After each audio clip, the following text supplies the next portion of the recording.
Baik, Assalamualaikum warahmatullahi wabarakatuh. Waalaikumsalam warahmatullahi wabarakatuh. Waalaikumsalam warahmatullahi wabarakatuh. Kali ini bicara soal pendekatan semantik dari tokoh kelahiran Jepang ya, Tokyo ya, seorang sebelumnya adalah beragama, orang tuanya adalah penganut dari agama Zen, dan kemudian dia mempelajari banyak bahasa sehingga menguasai banyak bahasa, kemudian mempelajari Quran dan menguasai Quran, sekaligus dia juga hafal Quran, tentunya dengan maksud dan beberapa penafsiran ya. Itu sebabnya maka Toshiko Izutsu, meskipun dia adalah pemerhati ya, pada mulanya adalah pemerhati Islam, pemerhati Quran, kemudian belajar Quran dan paham, bahkan lebih paham ya tentang metode bagaimana memahami Quran. Tidak ada bukti yang jelas apakah akhir hayatnya tetap dalam agama Zen, bagaimana agama orang tuanya. Tapi kita berharap bahwa pemahaman dia kepada Quran, dia tentang Quran, Memberikan hidayah. di akhir hayatnya menjadi seorang yang beriman, karena Quran yang dia baca, yang dia pahami itu jauh lebih dekat ya pendekatannya. Tapi memang tidak ada bukti yang pasti apakah dia mengakhiri kehidupan di tahun 1993 itu tetap dengan agama Zen, atau ada pengakuan resmi bahwa dia adalah wafat dalam keadaan berislam. Ya, kita berharap mudah-mudahan dia memang wafat dalam keadaan yang berislam ya, karena penguasaan dia kepada Quran yang luar biasa. Kemudian apa yang bisa kita pelajari dari Toshiko Izutsu tentang semantik? Bapak Ibu, apakah pernah melihat buku yang kita review, Relasi Tuhan dan Manusia dalam Al-Quran, semantik dari pandangan dunia Quran ya? Itu ada terjemahannya ke dalam bahasa Indonesia, terbitan Tiara Wacana Jogja. Kalau aslinya ini terbitan Islamic Book Trust Kuala Lumpur. Ini mungkin bisa saya perlihatkan ya. Ini adalah asli dari karya Toshiko berbahasa Inggris. Ini juga saya copy ini dari buku aslinya. Ini yang kemudian diterjemahkan ke dalam bahasa Indonesia dengan relasi Tuhan dan manusia. Jadi God and Man in the Quran, Semantic of Quranic Weltanschauung. Jadi pandangan dunia Quran. Dalam karya ini cukup menarik ya, beberapa hal yang harus kita garis bawahi. Yang pertama, Quran itu merupakan teks ya, dan teks Quran itu kan merupakan susunan daripada kata, kemudian klausa dan kalimat atau ayat yang membentuk sejumlah surah sehingga menjadi satu kesatuan Quran. Yang pertama adalah Izutsu itu harus membedakan dulu.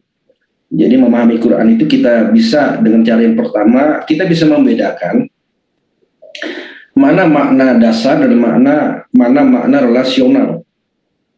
Jadi ada kategorisasi makna dasar dan makna relasional.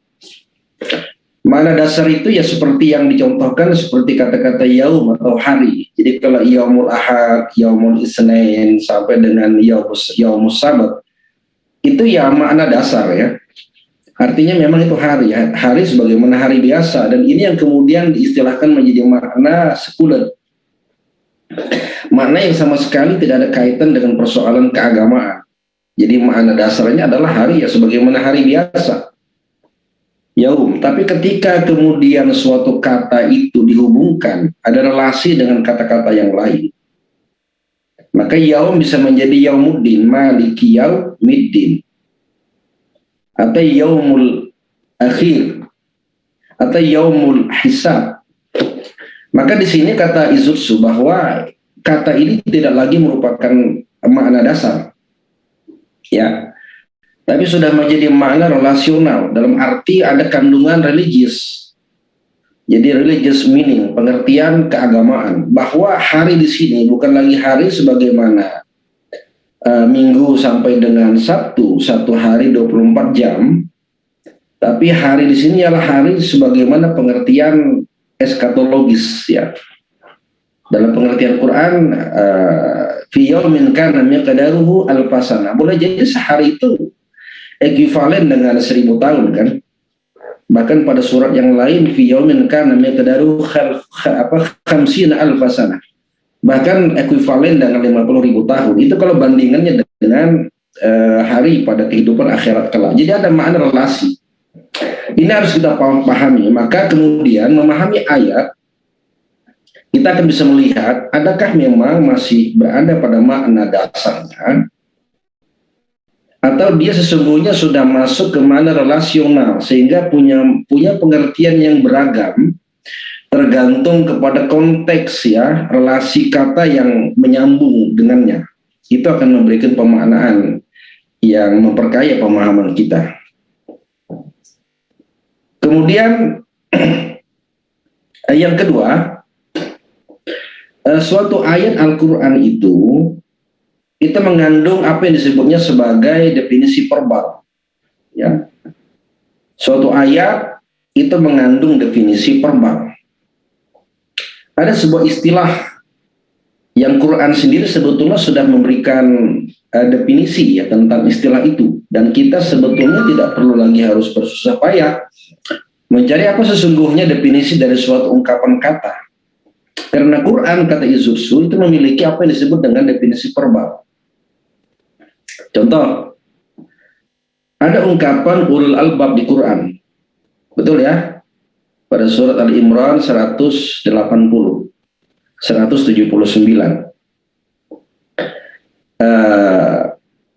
Inna bi khalqis samawati wal ardi ikhtilafil laili wan nahari laayat liulil albab.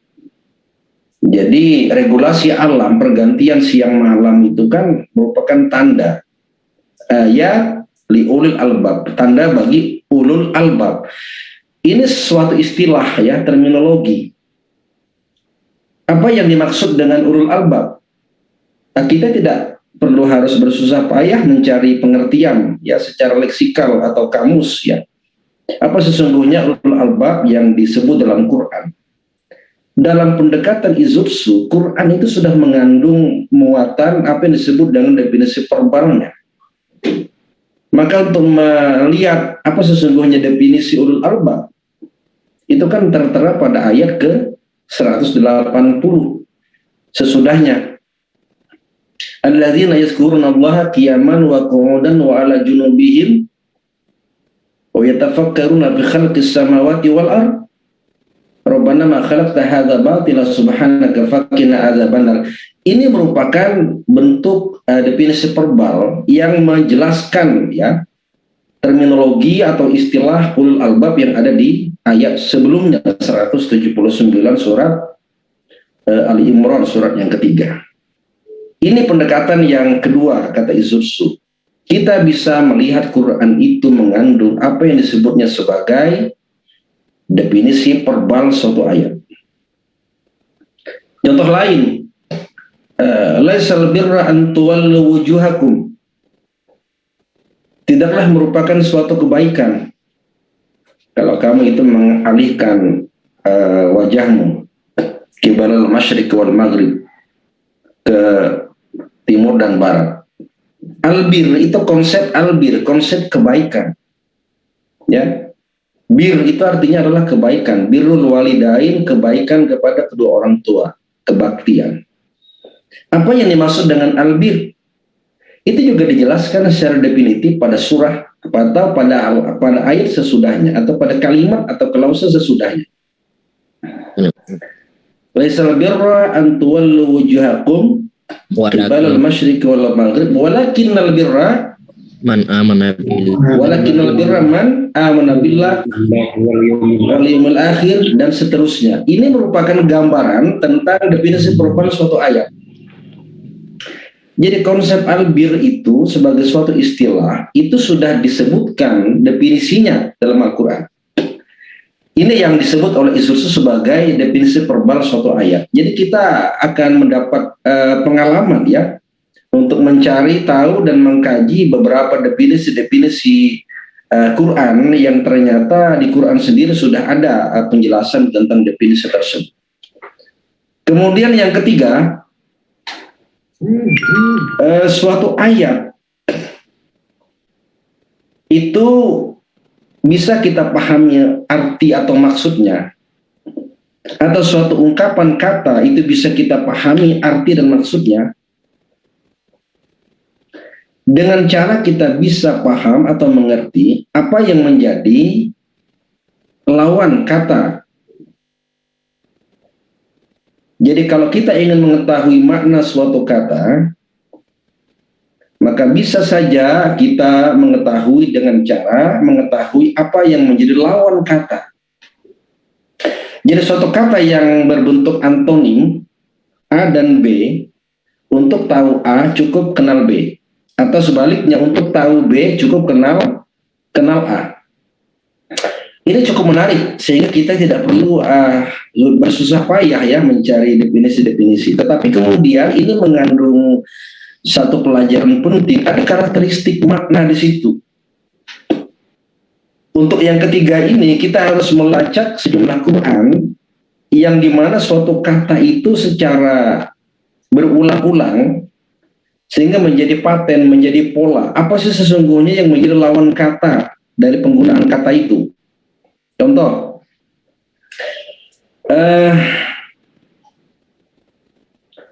amanu, orang-orang beriman, itu biasanya dilawan katakan dengan kata-kata apa?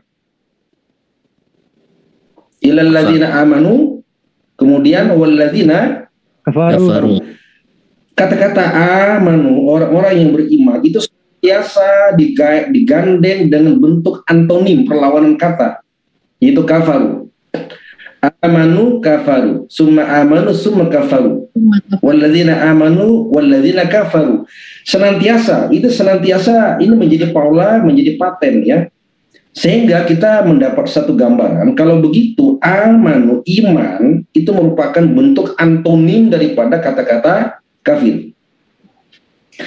Nah sekarang kalau kita ketemu bahwa itu merupakan bentuk atau pasangan antomistik ya, bentuk perlawanan kata yang senantiasa disebutkan secara bergandengan atau beriringan, maka untuk paham, mengerti salah satu ungkapan kata yang ada, itu kita cukup mengetahui lawan katanya. Jadi kalau iman itu kita dapatkan bergandengan sebagai lawan kata daripada kafir, maka artinya untuk tahu apa itu iman, kita bisa tahu kalau kita sudah tahu dengan apa itu kafir. Atau sebaliknya, kalau kita sudah tahu makna iman, ya, maka kita akan tahu apa itu makna kafir. Ini akan membantu pemahaman kita ya untuk melihat makna kata, karena antonim suatu kata itu menunjukkan makna di masing-masing kata yang diperhadapkan atau yang diperlawankan. Bukankah secara bahasa kafir itu adalah kata dasarnya atau makna asasinya adalah al-kufur, yakni as-satr, ya, tertutup. Jadi kafir itu kan orang yang tertutup hatinya menerima kebenaran ilahi, menerima kebenaran risalah, maka disebut dengan kafir. Hatinya tertutup, maka kebenaran apapun yang datang tidak akan diterima. Makanya orang-orang kafir keras kepala. Bukan keras kepala, tapi keras hati sesungguhnya ya, karena hatinya yang tertutup, maka disebut dengan kafir. Oleh karena kafir merupakan lawan kata daripada iman, maka iman itu dengan sendirinya maknanya adalah orang yang hatinya senantiasa membuka diri dengan kebenaran. Jadi kalau kafir orang yang hatinya menutup atau tertutup dari kebenaran, sementara iman berarti kebalikannya. Iman ialah orang yang hatinya terbuka senantiasa dengan kebenaran dari manapun datangnya, terutama kebenaran ilahiyah, kebenaran risalah, kerasulan. Nah, di sini kita memahami bahwa suatu kata itu bisa dipahami lewat lawan katanya, itu penting. Ya, satu model bagaimana kita memahami Quran. Kemudian yang keempat, ada pola yang diketengahkan oleh Izutsu. Suatu kata itu kadang-kadang memiliki makna paralel, ya, makna paralel dengan gaya silogisme. Jadi sesuatu kata itu kadang-kadang memiliki makna yang sejajar karena ada silogisme yang digunakan di situ, ya, atau karena memang ada sebutan dalam beberapa ayat yang kemudian memunculkan paralelisme retoris, ya, ada retorika yang sejajar di situ. Contoh, ada 3 formulasi ayat di Quran itu yang mengatakan misalkan wama yajhadu bi ayatina illal kafirun. Tidak ada orang yang menentang ayat Allah kecuali orang kafir. Itu satu. Yang kedua, ya, wama yajhadu bi ayatina illal zalimun, orang zalim. Kafir zalim. Wa ma yajhadu bi ayatina illa kullu mukhtarin fakhur. Ya, sudah ada 3. Maka antara kafir kemudian zalim lalu mukhtar fakhur, ya, hati yang sombong, itu paralel. Nah, oleh karena itu baik dia kafir atau dia zalim atau sombong itu sama, ya, sama-sama dalam status yang tidak berbeda di hadapan bukti tentang penolakan akan adanya kebenaran Tuhan. Nah, ini yang kemudian perlu ditangkap dari metode Izutsu, bahwa ada bentuk paralelisme di situ, ya. Kemudian ada ayat misalkan bisal ismu al-fusuq ba'dal iman. Ini silogisme.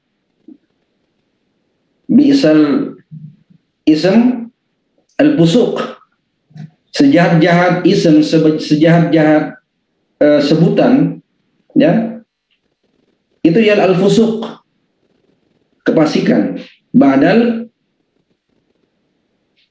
iman, fasik ba'dal iman. Iman dulu baru fasik. Oke, ya. Nah, sekarang di ayat yang lain, bukankah kata-kata iman itu berlawan dengan kata-kata kafir yang tadi di awal? Lawan kata iman ialah kafir. Setelah dia beriman, berarti dia kafir. Di ayat ini al-fusuqu ba'dal iman, berarti ada yang kedua. Ba'dal iman al-fusuq, iman dulu baru al-fusuq, al-fis, kefasikan. Maka ketemu silogismenya, ya, bahwasanya ba'dal iman al-fusuq biddul iman al-kufur, maka al-kufur dan al-fusuq itu setara karena silogismenya. Nah, kalau ini kita tarik dan kita bawa ke ranah ilmu kalam, maka pertanyaannya adalah apa definisi fasik dalam terminologi kalam? Pak Tatang, fasik itu kan diterjemahkan dalam pengertian lumrah adalah orang yang beriman yang mengerjakan dosa kemaksiatan, maka digolongkan fasik, begitu, ya. Dan ini yang dipegang oleh aliran Ahlussunnah wal Jamaah, Asy'ari dan Maturidi. Tapi kalau kita mengacu kepada pendekatan silogisme ayat, sesungguhnya fasik itu sama dengan kafir, bukan sama dengan mukmin yang asi, bukan mukmin yang maksiat, tapi fasik ialah kafir karena silogismenya ketemu di situ. Bi'sal ism al-fusuq ba'dal iman. Ba'dal iman al-fusuq. Diddul iman al-kufr, al-kafir. Fal kafir wal fusuq mutasawa. Jadi dia satu level. Nah, ini ini pemahaman dari Izursu yang saya kira cukup menarik ya. Oleh karena itu dalam persoalan ilmu kalam apakah fasik itu sama dengan kafir, maka Mu'tazilah mengatakan sama. Saya bukan mengatakan bahwa kita harus ikut Mu'tazilah karena memang sesuai dengan pendekatan metodologis Izursu ketika memahami bentuk silogisme ayat. Tapi memang seperti itu, kalau kita berpikir mencoba memahami silogisme ayat, maka tidak ada alasan lain untuk mengatakan fasik itu kafir itu sendiri. Ya. Karena bukankah ba'dal iman itu kafir dan ba'dal fusuq al iman, ba'dal fusuq al fusuq ba'dal iman itu sama. Oke ya. Ini beberapa hal dari pendekatan Izursu. Terus tadi persoalan kasus tentang makna takwa, saya kira itu perkembangan daripada relasional. Kehebatan Izursu adalah dia mampu mengakses syair-syair jahili. Makanya dia bisa menemukan sesungguhnya kata-kata takwa itu sudah digunakan pra Nabi Muhammad. Sebelum Nabi Muhammad itu datang membawa ajaran Islam, ya, dan syariat Muhammad, kata-kata takwa itu sudah berlaku di kalangan Arab, paganis, penyembah berhala. Meskipun pengertiannya adalah sebatas bagaimana untuk menghindarkan diri dari binatang buas, ya, menjaga diri, mawas diri dari binatang buas agar tidak diterkam dan menjadi santapan binatang buas ketika pergi ke padang pasir. Kata-kata takwa itu kemudian ketika Quran datang digunakan, tapi ada pemaknaan religius, bukan lagi sebatas bagaimana kita menjaga diri dari binatang buas, ya. Tapi menjaga diri jangan sampai kita jatuh dalam kemaksiatan, jatuh dalam perbuatan mungkar dan dosa. Jadi ada islamisasi bahasa. Itulah Quran ya. Jadi ini maknanya termasuk kepada makna relasional. Kemudian ada satu lagi yang penting. Kalau kita melihat perdebatan waktu di studi Al-Quran, apa makna umi di Quran? Ya, makna umi di Quran itu kan kebanyakan kita menerjemahkan sebagai orang yang buta huruf, ya, sebagai yang buta huruf. Tapi kalau menggunakan pendekatan Izursu, kita harus melihat bagaimana penggunaan kata-kata umi di Quran. Ternyata Quran menyebutkan dua tipologi sosial, ya, dua kategori besar masyarakat Arab ketika itu.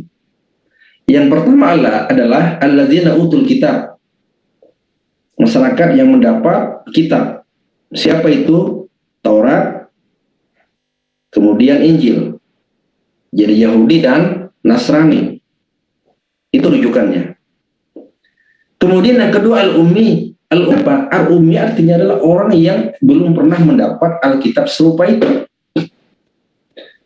Dan disitulah kemudian Nabi Muhammad, Nabi yang disebut dengan Nabi yang ummi, dan umatnya pun menjadi umat yang ummi, karena Nabi Muhammad itu belum pernah menerima serupa, ya, serupa itu sebelumnya, dan beda dengan kelompok sebelumnya yang sudah pernah menerima Taurat dan Injil, ya, dalam agama Yahudi dan agama Nasrani. Muhammad itu benar-benar menjadi nabi yang mendapat wahyu Tuhan yang orisinal, baru, belum pernah ada sebelumnya yang sama seperti itu, bukan karya tangan Nabi Muhammad dan bukan karya hasil bacaan Nabi Muhammad.